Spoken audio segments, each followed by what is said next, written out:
Good morning, everybody. Hello, it's really good to see you all this morning.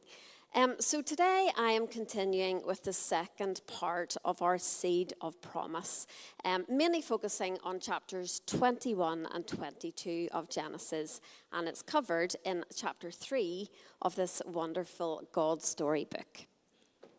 So last week we looked at the stunning, yet we all agreed in many ways absurd story of Abraham turned Abraham, which I'll refer to as a real hinge point in history after generations and generations have moved further and further away from God.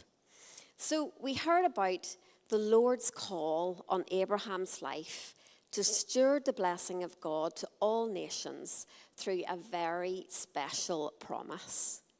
And we also heard about the covenantal way in which God bound himself to Abraham. There's a beautiful dynamic of relationship we see there. Today, I will mainly be looking at Abraham's continuing spiritual growth through the process of having to contend for the promise.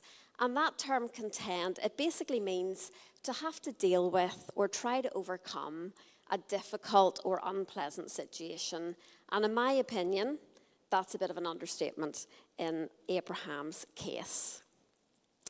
Before we go any further, let's read through the calling and the promise, the God-ordained destiny over this man's life. But as we do so, or just before, I would love you to remember two things. First of all, God has a calling and a destiny over every one of your lives in this room. And following on from this, each of our individual stories actually only makes sense as we play our part in the wider God story.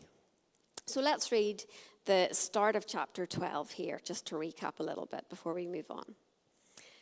The Lord said to Abram, "Go forth from your land, your relatives, and from your father's house to a land that I will show you. I will make of you a great nation, and I will bless you. I will make your name great, so that you will be a blessing. I will bless those who bless you, and curse those who curse you." There's absolutely no doubt that God spoke to this man, Abraham, in really, really powerful ways. But maybe something to bear in mind is that Abraham had no Bible to refer to, and there were really lengthy periods of time where Abraham simply had to hold on to that promise. I'm sure that many of you are familiar with the term father of faith. That is how Abraham is referred to in Romans 4, and he absolutely earns this title, doesn't he? When we see his response to God in the passage we just read. He left his homeland. He left all his security, everything familiar, and was willing to obey and listen to that voice, that very significant voice that actually longs to navigate every one of us as we do life. Now, this man Abraham, he was a wandering farmer, and maybe we could even say that he had very little to offer God. And maybe that's something that many of us here feel as well. But you know what he did have? He had an available heart. It's amazing what God can do with an available heart that's offered up to him. Because of his depth of love, God wants to plant within each one of us a seed of promise, a seed of his own heart for the world as we live out our calling, our destiny at this particular time in history. And maybe a good question for us at this point is, how available is my heart at this point in my life? Now, for God to fulfill his promise to make of Abraham a great nation, in the natural, he needed to become a father. So he and his wife, Sarah, decide to orchestrate this happening. In other words, they take matters into their own hands. And so to briefly cover this again, Abraham slept with his wife's servant Hagar, making him father to Ishmael. But this wasn't what God had planned. And later on, Abraham actually saw the foolishness of this move. Hindsight's a great thing, isn't it? As his faith and his trust deepened in the Lord. You see, it was always his wife Sarah who was destined to become the promised child's mother, as crazy as that may have sounded considering her age at the time. Every one of us can relate to this, I think, can't we, to some degree? Trying to take over or take control of the situations in our lives rather than waiting on and trusting God's timing and his perfect design. And there are lots of different reasons for this. Maybe we're impatient. Maybe we're scared of being disappointed. Or maybe actually in some way we think we know better, or that maybe God needs a bit of a hand. But we finally see the promise coming to fruition after a waiting period of 25 years. Boy, that's a long time to wait. Abraham and Sarah became parents to a son, Isaac, meaning laughter, which is exactly what Sarah did on hearing that she was to become a mother at the ripe old age of 90. It was in the end, and he was 100. Even after the arrival of Isaac, I think it really must have wrecked Abraham's head, trying to get his mind around the enormity of the promise.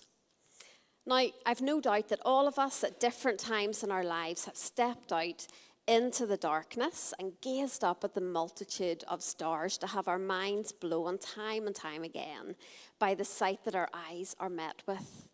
Well, imagine Abraham doing exactly that. But the voice of the Lord says, look up at the sky and count the stars, if indeed you can count them. So shall your offspring be.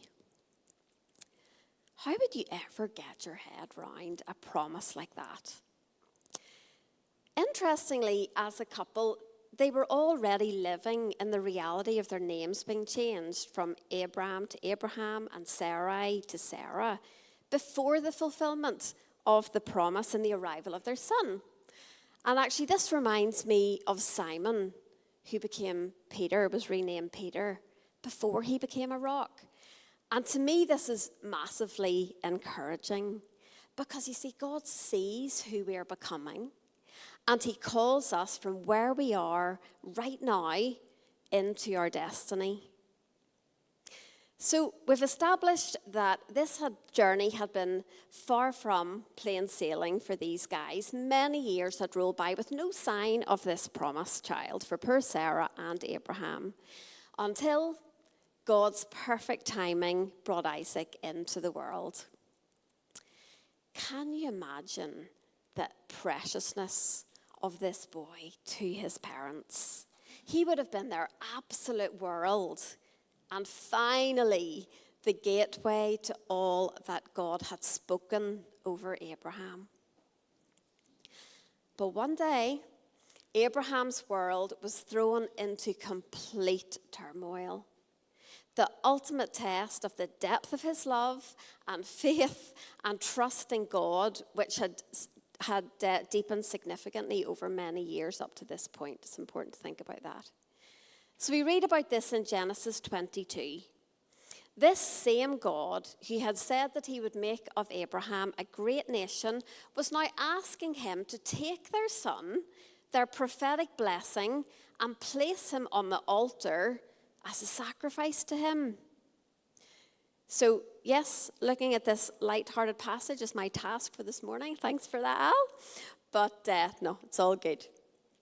So let's have a little read through Genesis 22, verses 1 to 2. After these things, God tested Abraham and said to him, Abraham, and he said, here I am. He said, take your son, your only son, Isaac, whom you love, and go to the land of Moriah and offer him there as a burnt offering on one of the mountains of which I shall tell you. Now, hands up. I will admit I have always found this a really tough read, and I'm convinced, actually looking back, that my mum completely left this Bible story out when I was really little and when she was reading stories to me. To the modern mind, this is a really shocking passage, isn't it? And it should actually cause a reaction within us. Although the passage from this point reads in a really matter-of-fact, and Abraham did as he was asked way, I think all of us in this room can appreciate the ask here is emotionally very highly charged. There's such a profound vulnerability here on the part of Abraham. And as a parent myself, I know that I would literally do anything to shield and to protect my children from any harm that may threaten their lives and their well-being. And it made me think actually of one day whenever my firstborn was still a little baby and she came out in this crazy rash. And so bundled her into the car, got her to the doctor's surgery, and by the time I got her there, she actually went quite limp in my arms, which scared the life out of me. Now, it turned out the doctor's surgery was actually closed for a half day of training, but the door was open, and nothing was going to stop me getting the help I needed for my child. So I remember it was quite a small surgery, following the noise, and bless them, bursting in to the room where all of the doctors were gathered saying, "You need to help me, you need to help this child." And they did stop what they were doing, and they helped. And I'm not a particularly dramatic person by nature, but when it comes to my kids, I will do whatever it takes. Now, all that to say, I'm sure that Abraham, in his role as father, was no different. He must have emotionally wrestled incredibly with this request. Everything within him must have reacted to the idea of any harm coming to his one and only son he had waited so long for. Never mind the fact that he, the boy's father, was probably the most trusted person in Isaac's world, and he was to be the one to sacrifice him on Mount Moriah. But there was no denying this request. It was really clear. Abraham was being asked to sacrifice his son Isaac to the Lord. But here's another reminder of the depth of trusting God that had formed in Abraham over many years, which we can definitely see clear evidence of as this story progresses. Remember, we looked last week at how Abraham had fallen into a deep sleep in Genesis 15, reminiscent of that of Adam, at which point, as Al articulated it last week, a deep level of mysterious union took place. This was no ordinary relationship. So the land of Moriah, that was where the sacrifice was to take place. And it's good to know it wasn't round the corner. It would have taken a good 2 days to travel there. Think about how horrendous that journey must have been for Abraham. Every step signaling one step closer to the potential death of his one and only son. Never mind the fact that Isaac was the one on whom his spiritual hopes, the promise, depended. After all those years of waiting for this promise, he was being asked to place it on the altar. It just didn't make any sense. And as I've said, the journey was lengthy. And I wonder if Abraham was maybe hoping that God at some point would intervene or reveal a different plan before this could all take place. Or maybe be satisfied that he had taken the initial steps to embark on this journey and call the whole thing off. But that wasn't the case. It's good as well to be aware that Abraham would have been familiar with the gods of other nations demanding the sacrifice of children to win favor. But God is unfolding a different story here. And it's quite incredible. He seems to be prepared to follow God when he really doesn't know exactly what the outcome will be. At least I am very sure he's hoping and praying with all his heart that this sacrifice will not ultimately take his son from him in this way. Trusting God through the whole process in whatever situations we face, whatever is going on in each of our individual lives, regardless of the outcome. That's the really high bar that all of us are also called to. And the thing is this, God never said this would be easy. Faith requires and demands high levels of trust. And let's not forget Isaac in all of this. I think sometimes we can focus so much on Abraham and what he's going through. But Isaac would actually have been at least a teenager at this point. Certainly old enough to be very aware of all that was going on. And he probably thought he was just heading up the mountain for a time of worship. But within a very short time, he must have wondered why his father seemed so distracted and disturbed and distressed. Maybe even saying, "Dad, are you all right? Have I done something to upset you?" I also can't help but wonder about the lies the enemy was potentially whispering to Abraham during this journey. Would a loving God really ask you to do this? Put you through this? Remember, he's a deceiver and the accuser, just as he was when he came in the form of the serpent in the garden, provoking Eve to question God. Lord, help us to recognize and to cut off those lies the enemy would speak over our own circumstances before they take root in our hearts and our minds. There's a real tension here. On one hand, we see God as provider. On the other hand, tester.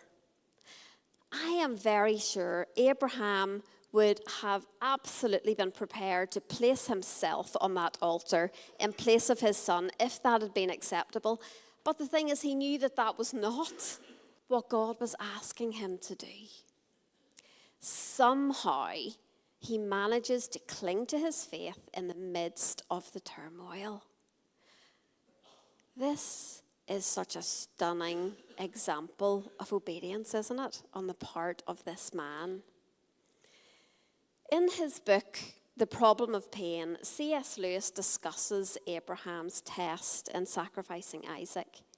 And he actually references the Garden of Eden, pointing out that our obedience reverses the act by which we fell and treads Adam's dance backward, however insignificant at the moment or unaware we are of the purpose.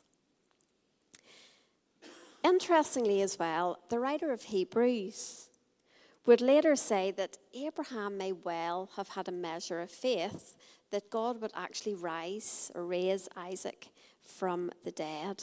Hebrews 11 verse 19 says, Abraham reasoned that God could even raise the dead, and so in a matter of speaking, he did receive Isaac back from death. But regardless, these moments were traumatic beyond comprehension for them both. Now, as I read this passage, I would love to encourage you, if you're comfortable, just to close your eyes. Allow your God-given imagination to paint a picture of this scene as it plays out. Because sometimes we can become too familiar with something, and it can rob us of the depth of emotion a passage like this actually deserves, combined with the revelation of God's presence as I continue to read through it. So this is Genesis 22, starting at verse 6. Abraham took the wood for the burnt offering and placed it on his son Isaac for him to carry. And he himself carried the fire and the knife. As the two of them went on together, Isaac spoke up and said to his father Abraham, "Father." "Yes, my son," Abraham replied. The fire and wood are here," Isaac said, "but where's the lamb for the burnt offering?" Abraham answered, "God himself will provide the lamb for the burnt offering, my son." And the two of them went on together. When they reached the place God had told him about, Abraham built an altar there and arranged the wood on it. He bound his son Isaac and laid him on the altar on top of the wood. Then he reached out his hand and took the knife to slay his son. I'm going to pause briefly here. It's like a scene from a horror movie, isn't it? But you know what I'm struck by? I am struck by the fact that Isaac submits to his dad tying his body down. He could easily have refused, or in fact overpowered him. But there's an incredible image here of unwavering trust between father and son. Before Abraham can bring that dagger towards his son's body, we all breathe a huge sigh of relief as we read. But the angel of the Lord called out to him from heaven, "Abraham, Abraham." "Here I am," he replied. "Do not lay a hand on the boy," he said. "Do not do anything to him. Now I know that you fear God, because you have not withheld from me your son, your only son." Abraham looked up, and there in a thicket he saw a ram caught by its horns. He went over and took the ram and sacrificed it as a burnt offering instead of his son. So Abraham called that place, "The Lord will provide," and to this day it is said, "On the mountain of the Lord it will be provided."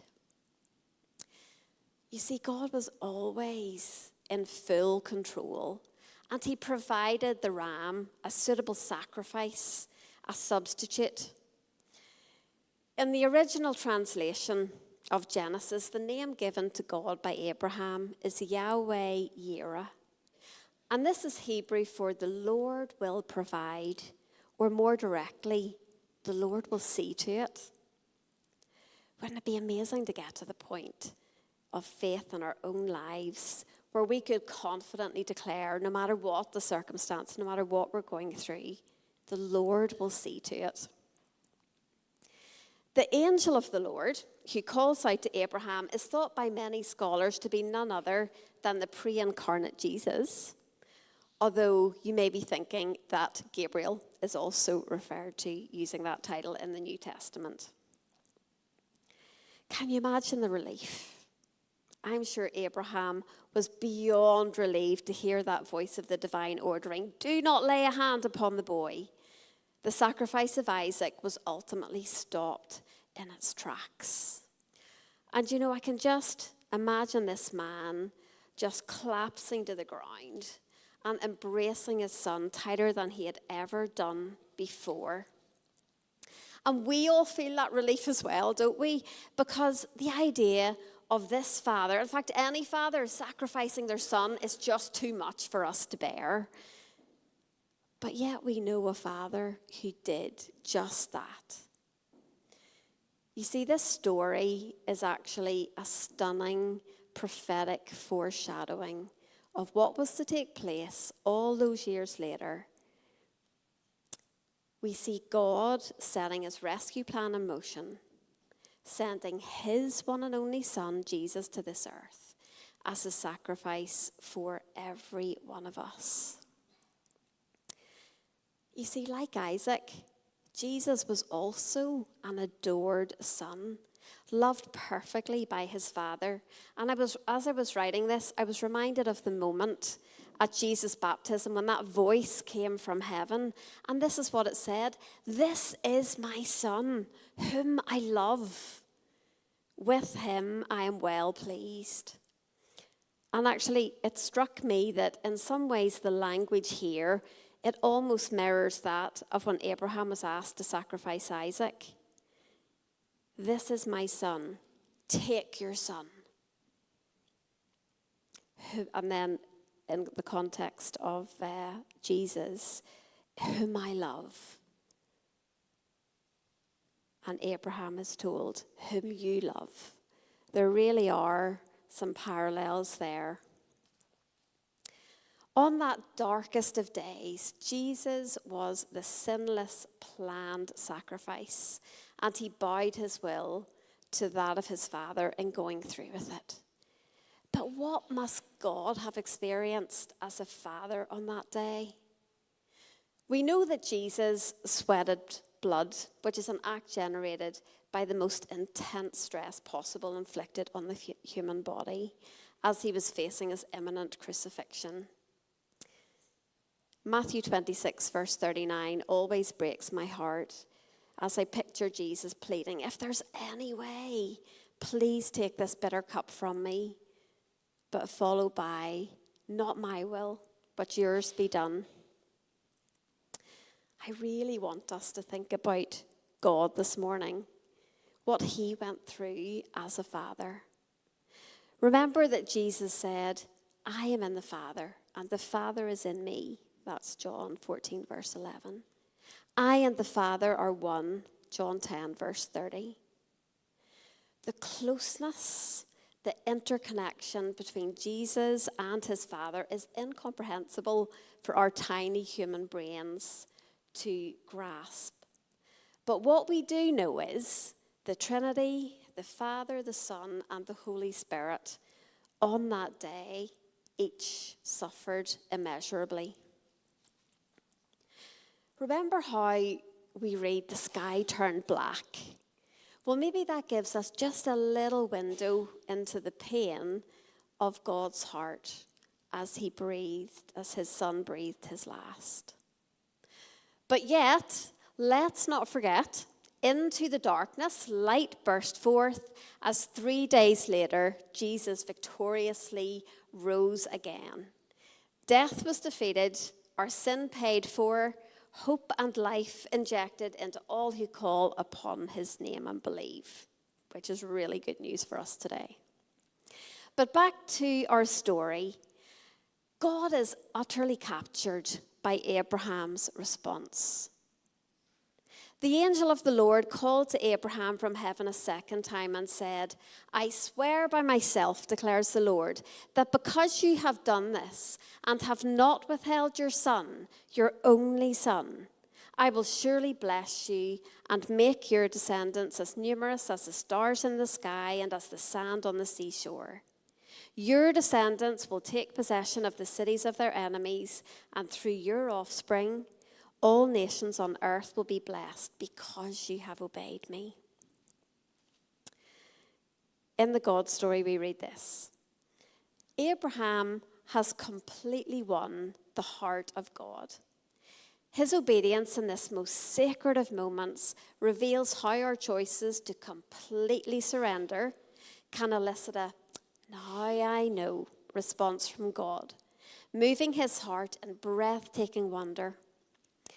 God can be completely satisfied that the seed of promise is blossoming in the heart of his closest companion on the earth. Isaac may have been the sacrifice laid on the altar, but God really wanted Abraham. Abraham, who had received this promise many years ago and not always fully believed, is now presented to us as a son who totally embodies the essence of the God story. Only those who die to themselves know how to truly live. Only those who give up the gift can truly receive the giver. Only those who lay down the promise can receive the fullness of his presence. Now I know. In this moment, Abraham steps fully into his inheritance. Now, I want to take a couple of minutes now to outline the unfolding God story from this point so that we're ready to move on next week. The Abraham story we've just covered takes us up to near the end of chapter 22 of Genesis, and there are 50 chapters in the book. So to give you a bit of a break from my voice, I'm praying this is going to work, we are going to watch the screen for literally 2 minutes to allow the Bible Project to paint a picture of the rest of the story of Genesis following on from Abraham. And then I'll come back up for a short time to round everything up. Brilliant, Johnny. Thanks for that. I'm very glad technology was on our side today. So chapters 23 to 50 there can be summarized like this. Abraham had captured the heart of God, and God's seed of promise will pass through Abraham's subsequent generations, Isaac, Jacob, Joseph, eventually ending up in the heart of the Egyptian empire. Those closing verses of the book of Genesis summarize perfectly the God story plot to date. What the enemy has meant for harm, God has turned for good. Alan and Adam articulate it like this. In fact, if we draw a line from Eden in Genesis 1 to the end of the Joseph story in the final chapter of Genesis, we can conclude, despite the fragility of the plot, due to man's own attempts to literally write their own self-centered script and the ongoing influence of the devil, the story has been persevered and redemption is underway. Divine blessing has multiplied through the sons of Abraham's line. Despite their weaknesses, he, Isaac, and Jacob have said yes to God. And now, through their sons and daughters, a hopeful seed of promise has found its way into the dark womb of Egypt. A small and insignificant nomadic tribe with a host of dysfunctional issues have been caught up in the eternal purposes of God for the world. We can't help but admire and hopefully long to experience for ourselves the special relationship, the friendship between Abraham and God. And it's such a relationship of profound faith and trust, isn't it, on the part of this man, Abraham? The promise giver has become more important than the promise itself, which is a real challenge, isn't it, for each of our lives? How much is it about what God can give us, what God can do for us, as opposed to our love for the giver? What does it look like to put all that we are and have, to put ourselves on the altar, to completely abandon ourselves to God's purposes? I think Chris and I, when we reflect on our journey, we maybe have a little bit of understanding of what this has looked like for us personally. As many of you know, we left Belfast to church plant in Portadown 18 years ago. Upper Band Vineyard was established, and it's fair to say that we worked hard to build and to encourage and to love that church family for many years. But you know, there came a moment around 11 years in when God asked us to lay it all down.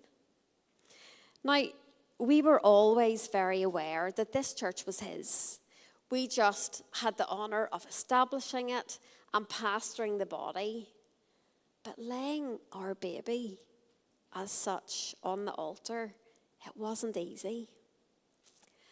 And looking back, I think that our trust in God's proven faithfulness, and maybe throughout the years becoming more tuned in terms of recognising His voice, I think that really helped us to be obedient and to do what He was asking. Now, we're still very much a work in progress, but honestly, the blessing and the joy that has been released into our lives through laying Emmanuel UBV down, allowing us to become part of this beautiful church family, has been incredibly special. And I just want to encourage you this morning, whatever you are asked to lay before God, the fruit and the reward may be beautiful. And I really want to encourage you in that today. Because so often, the things that I outlined earlier in the context of Ishmael's arrival, so often fear, a lack of trust, desperately trying to have some element of control, fear of disappointment, can hold us back from releasing everything into God's hands. Now, what I'm not saying here is that life will be perfect with everything turning out exactly as we would want or hope. But I can promise you this. When brought under the lordship of Jesus, we will have a deeper awareness of His presence, which will release strength and peace in the midst of whatever circumstances we are going through. Remember when Abram once again hears the voice 10 years after being called to leave home? That was one of the lengthy periods where he was called to wait and just believe in the promise. I wonder how that affected him. I would imagine by this point, he's probably pretty frustrated. Maybe quite disillusioned with a bit of a distorted reality, potentially, of who God is. Weary, fed up waiting. Maybe some of us are thinking, yep, I've experienced those things, or I am experiencing those things.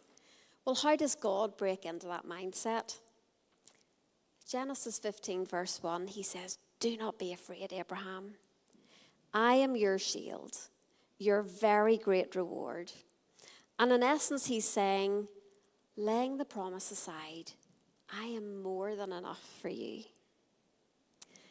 Because you see, Jeremiah 29 reassures us that his plans are to prosper you, not to harm you, to give you a hope and a future. He is a good, good father who has good gifts for his children. The reason why God desires us to give him every part of our lives is that because he loves us so fully that he desires to pour himself into every single part. What is his heart? I believe his heart is that we are to learn to trust and therefore surrender everything. Our family, our relationships, our health, our finances, the full package. And in holding things back, we miss out on potential blessings, but so much more. Peace for our souls where fear and uncertainty seek to dominate. A deepening trust in Jesus as he proves his faithfulness, his provision, his unconditional love for us in all the circumstances that make up our lives. My prayer throughout the course of this morning has been that the Holy Spirit will have been gently highlighting areas in our lives that need to be laid on the altar this morning, to allow us to follow Jesus with all that we are and with all that we have, to fully submit, maybe for the first time, to him in faith. Søren Kierkegaard, who was a Danish theologian and religious author, said this: "It was not to save a nation that Abraham went to sacrifice Isaac, nor to appease angry gods. Then why does Abraham do it? For God's sake. He does it for the sake of God, because God demands proof of his faith. He was not justified by being virtuous, but by being an individual submitted to God in faith." I would just love to invite the worship band to come up just to prepare for our final song in a wee couple of minutes. I feel it's really important for a number of people here to offer God some form of response.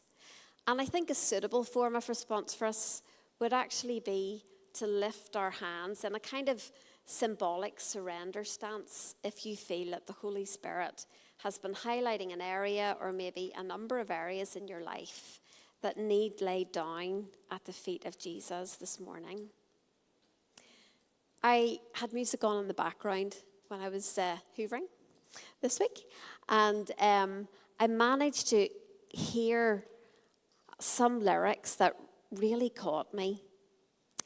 And this is what it said. It said, "I give you the door key to my house, because all that I am and have is yours." And personally, I found that a real challenge. I give you my door key to my house, because all that I am and have is yours. And I also sense that there are some who've maybe had a bit of revelation around the enormity of God giving his son Jesus, his only son, as a sacrifice for you.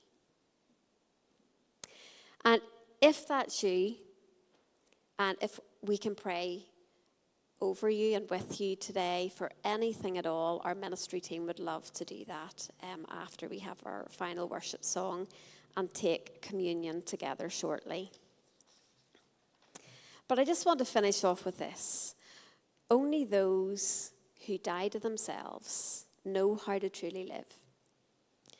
Only those who give up the gift can truly receive the giver. Only those who lay down the promise can receive the fullness of his presence. So just as the band lead us in worship here, just take this opportunity, as I say, with that posture of your hands opened up to Jesus, surrendering everything to him if you feel that the Lord's really been ministering to you this morning. Okay, if everybody could stand.